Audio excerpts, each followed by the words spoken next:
Pues después de repasar la actualidad política y económica de nuestro país, tiempo ya para recibir en estos micrófonos a nuestro querido Vicente Montañez, socio directivo de alquilerejecutivo.com. Vicente, muy buenos días. Muy buenos días. Aquí estamos, dispuestos a hablar un poquito de economía. Vamos a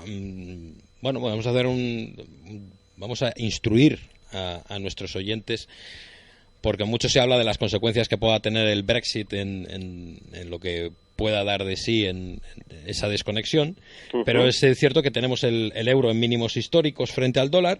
Así es. Y queremos saber, o que nos cuentes, qué es lo que pasa con el sueño europeísta por esta situación concreta de mínimo histórico del euro y si la Unión Europea puede estar en peligro. En principio, planteado así, parece como muy dramático, pero seguramente puede ser incluso hasta más.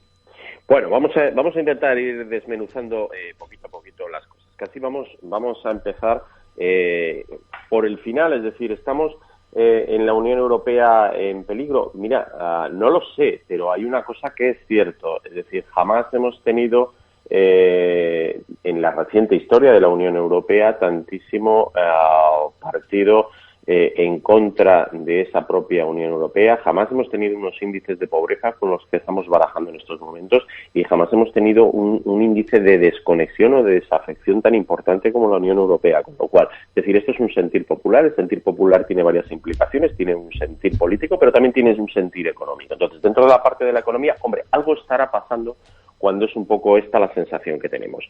Bien, retomando el tema, euro en mínimos históricos, pues así es, y el problema no es que pues la paridad euro-dólar esté en uno de sus peores momentos, situación que viene prolongándose desde hace ya aproximadamente unos meses, sino el hecho es un poco el por qué se está a la expectativa o por qué está sucediendo esto, y básicamente es una situación donde lo que aparece es una debilidad del euro frente al dólar, y una debilidad fruto de las distintas políticas económicas o de los dos planteamientos económicos que se están barajando en estos momentos. Es decir, por un lado tenemos a Estados Unidos, donde recientemente oíamos a la señora Yellen anunciando ya su pretensión de subir los tipos de interés, donde además la economía interna ha reactivado, donde además los niveles de tasa de desempleo pues están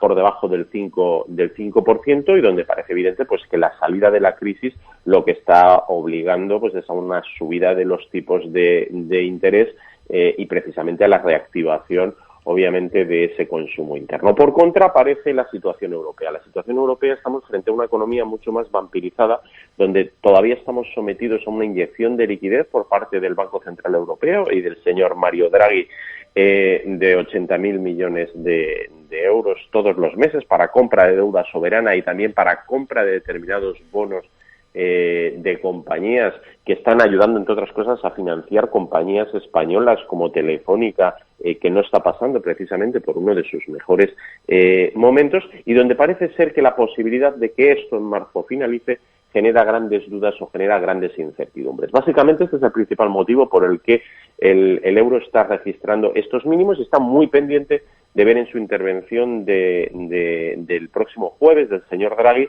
qué es lo que va a suceder con estas políticas. De cualquier modo, lo que subyace detrás de esto es una economía totalmente sostenida artificialmente mediante esa inyección de liquidez y la percepción o la sensación de los mercados de que esto al final parece ser que no va a funcionar mucho, ¿vale? Básicamente, ¿en qué está basando el Banco Central Europeo estas medidas de sostenimiento, y son las que se anuncian que se van a acabar para el mes de marzo de 2017? Pues lo sustenta en esa inyección de liquidez al sistema, básicamente orientada a comprar deuda soberana. Quiero recordar que todo esto viene como origen de la deuda que tenían pues muchos de los países de la zona euro, y cómo con la subida de prima de riesgo y aquella especulación que sufrimos años atrás pues obligó a tomar medidas para evitar esa especulación de que por parte del Banco Central Europeo se comprara esa deuda. ¿Esto a qué ha llevado? Esto ha llevado a un sobreendeudamiento de los principales países de la zona euro. Países que además durante este año 2017 van a acometer una serie de elecciones y muy probablemente un cambio de líderes. Creo que el único que quedaría fuera, porque todavía no sabemos muy bien qué va a pasar, sería España, pero quiero llamar la atención de que, ojo, Italia tiene elecciones este año, allí la extrema derecha tiene una posición en cuanto a expectativa de voto importante y plantean también la salida de Italia de la zona euro. Estaríamos hablando de lo mismo en Francia, donde realmente el peso Jean-Marie Le Pen tiene una componente muy importante y bueno, luego posteriormente Alemania, donde realmente no solamente la crisis de refugiados, sino la política económica interna a la que ha llevado Angela Merkel a nuestros colegas europeos alemanes, pues hace que en estos momentos su viabilidad esté más que en duda, ¿no? Bien, con este escenario de incertidumbre política y justo tras el Brexit vemos que esos pilares van desmoronándose y que además, por otro lado, pues las políticas del Banco Central Europeo no están ayudando a consolidar el crecimiento de la eurozona, ¿de acuerdo? Con lo cual es muy previsible que estas medidas tengan que prorrogarse. La pregunta es, ¿durante cuánto tiempo vamos a seguir manteniendo una economía que es incapaz de andar por sí sola? Porque al final nuestras empresas están haciendo los trabajos, pero los dos grandes rémoras de la economía europea ya están más que de manifiesto. Una de ellas es la propia deuda soberana de los países y, por tanto, este gasto excesivo que están acometiendo las administraciones, y buen ejemplo de ello lo tenemos con el tema tanto del incremento de la deuda como el incumplimiento continuado y sistemático del déficit pactado con Europa de España. Y el otro gran problema es qué sucede con la banca europea. La banca europea sigue sin mostrar signos de fortaleza. Es cierto que presentamos esta especie de medicina interna de pasar unas pruebas de estrés, pero al final el test se pasa en los mercados y en los mercados en estos momentos tienen serias deudas sobre Deutsche Bank, tienen serias dudas sobre la banca italiana, incluso tienen serias dudas sobre la banca española. Quiero recordar los informes de JP Morgan, por ejemplo, donde alertaban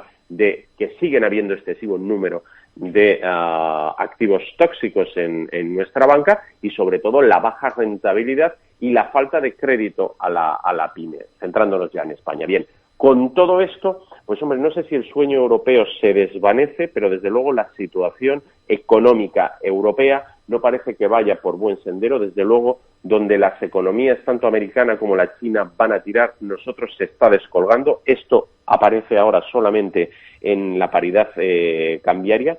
Yo creo que es muy bueno que hayan niños pequeños en casa para echarles la culpa, y esto es lo que está pasando un poco con el tema del Brexit, pero al final lo que hemos comprobado en los mercados es que el Brexit no ha sido tan grave y lo que ha puesto de manifiesto son cuáles son las grandes carencias de la economía europea. Y básicamente es que tenemos que o rebobinar hacia adelante o rebobinar hacia atrás. O nos planteamos realmente una Unión Europea basada en una economía común con políticas comunes y no solamente económicas, o por contra echamos hacia atrás, dejamos que estos movimientos secesionistas sigan hacia adelante y planteamos una vuelta atrás a Europa y tendremos un Brexit, pero también tendremos una salida muy probablemente de Italia y seguramente les acompañarán algunos más. Esto en estos momentos es lo que está encima de la mesa, esto es lo que el indicador económico de la paridad euro-dólar pone de manifiesto y desde luego no se avecinan buenos tiempos para la Unión Europea.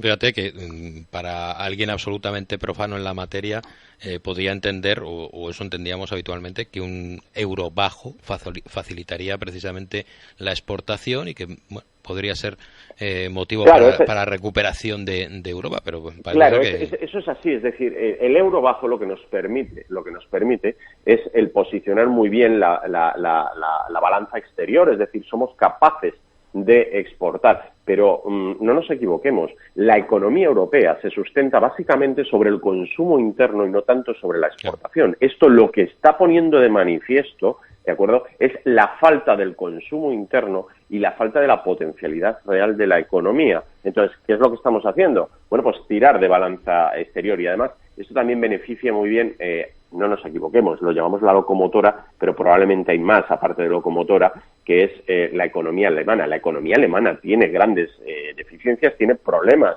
a la hora de su consumo interno. Pensemos que en Alemania concretamente llevan durante ya algunos años con tasas de interés negativo, donde los dineros no circulan con facilidad, y la forma fácil de reactivar la economía y de seguir manteniendo su nivel de vida es vía exportaciones. Pero, ¿qué va a suceder en la medida en la que los tipos de interés suban en Estados Unidos y quedemos con ese diferencial?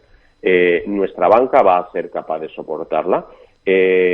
Nos veremos obligados a subir los tipos de interés. Si subimos los tipos de interés, ¿van a ser capaces los estados europeos de mantener los grandes niveles de endeudamiento que nos han llevado las políticas del señor Mario Draghi? Estos son las incertidumbres que hay. Bueno, Vicente, yo no sé si poníamos mucho el foco de atención en el tema del Brexit, pero no sé si ahora hay que ponerlo principalmente en ese tema que tú has tocado, que es el posible rescate, sin querer ser alarmistas, del Deutsche Bank, o qué pueda pasar precisamente con la banca alemana, cayendo esa pieza sin necesidad de pasar por un proceso electoral en ninguno de los países miembros, podría estar hundiéndose directamente la economía europea. Sí, el Brexit, a ver, no es baladí, pero hemos visto que el sistema ha funcionado. Es cierto que la economía inglesa va a sufrir determinados contratiempos en la medida en la que sean más o menos hábiles políticamente en cómo se realiza esa desconexión y cómo se intentan preservar también los intereses económicos de la City, que no es algo nada despreciable, pero no nos equivoquemos. Esto es como en un matrimonio. Cuando el matrimonio se deshace, aparecen los problemas de verdad, y lo que está apareciendo tras el Brexit son las dolencias reales de la economía europea. Y yo creo que has tocado una pieza fundamental, pero no solamente Deutsche Bank. Hablamos de Deutsche Bank como primera entidad financiera a nivel europeo, pero realmente la banca alemana está hecha unos zorros, es decir, la banca alemana está totalmente desvirtuada, no genera dinero, y tenemos un problema real, y sobre todo hay un problema real de contagio. Es decir, tenemos una banca que sigue enferma, que desde 2008 no fue capaz.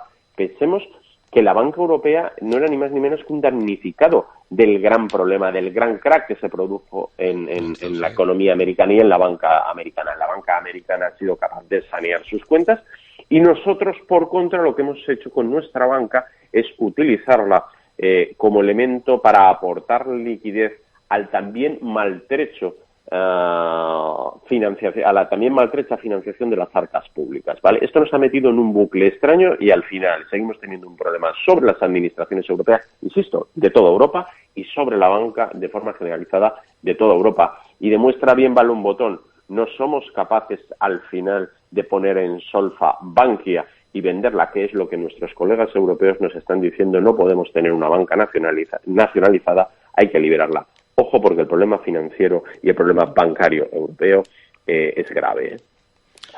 Pues, Vicente, fantásticas noticias para un martes gris. Las que nos traes. Bueno, yo siempre les digo lo mismo. Yo intento poner un poquito la peor noticia sería andar con los ojos cerrados. Efectivamente. No hay peor ciego que el que no quiere ver. Y eso pasa cuando uno se pone en la venda de la ignorancia. Vicente Montañez, muchísimas gracias una vez más por hacernos la economía y la macroeconomía, en este caso, comprensible e inteligible para los que no tenemos ni idea de estos asuntos. Pues un placer. Un saludo fuerte para todos vosotros y para nuestros oyentes. Vicente Montañez, socio directivo de alquilerejecutivo.com, estuvo también hoy, martes 18 de octubre, con nosotros.